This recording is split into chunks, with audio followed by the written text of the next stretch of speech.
Mae cyfrifiad yn arolwg sy'n digwydd bob 10 mlynedd. Ni yn y swyddfa ystadegau gwladol sy'n cynnal y cyfrifiad, a'r hyn mae'n ei wneud i bob pwrpas yw rhoi darlun clir iawn i ni o gymdeithas ledled Cymru a Lloegr a sut mae'n newid dros amser.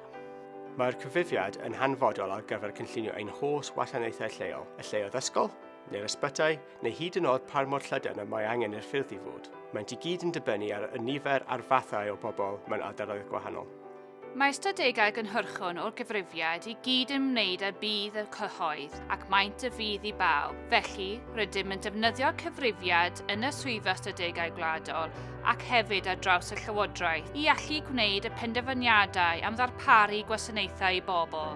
Mae safon yr ystadegau hynny yn bwysig i ddiogelu safon y mathau o benderfyniadau a wnawn. Wel, mae'r cyfrifiad wedi bod yn rhedeg ers dros 200 mlynedd oherwydd y lansiwyd y cyntaf yn 1801 ac rydym yn cael cofnod o'r boblogaeth y bobl sy'n byw yma eu dyddiadau geni mwyn ddeall y demograffig. Mae'r cwestiynau'n newid dros amser, a wyddech chi, yn ôl ar ddechrau ganrif diwethaf, roedden yn holi am doiledau y tu allan a synciau cegin. Y tro hyn, am y tro cyntaf, rydym wedi gofyn cwestiynau am gyfeiriadaeth rhywiol, hunianiaeth rhywedd, ac a yw pobl wedi gwasanaethu roed yn y lleoedd arferol peidio. A hynny, mwyn i ni wir allu deall anghenion y bobl hynny o'i profiadau bywyd. Cawson gyfuddiad llwyddiannus iawn eleni, cawson gyfradd gwblhau o 97 account sy'n llawer uwch na hyn a gawson ni yn 2011, ac mae'n rhoi swm enfawr o ddata i ni ei prosesu.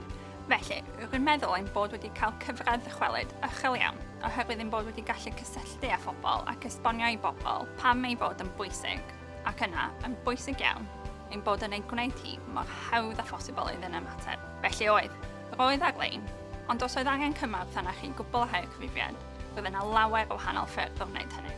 Bydd canlyniadau cyntaf cyfrifiad 2021 ar gael ddechrau'r haf, ac yna bydd cyfres reolaidd o fwy a mwy o wybodaeth yn dod allan yn dilyn hynny. Felly, byddwch chi'n gallu rhyngweithio ar data mewn nifer o ffyrdd. Bydd gennym ni gynnwys erthyglau digidol y gallwch rhyngweithio nhw, bydd gennym ni gemau rhyngweithiol hwyliog, a bydd gennych chi hefyd setiau data hyb. Felly, diolch yn fawr iawn i pawb a llenwodd ei ffyddin cyfuddiad yn 2021, a rydyn ni'n edrych ymlaen yn fawr at weld y dalun gwych ac cyfoethog sy'n cael ei gyfleu o Gymru a Lloegr.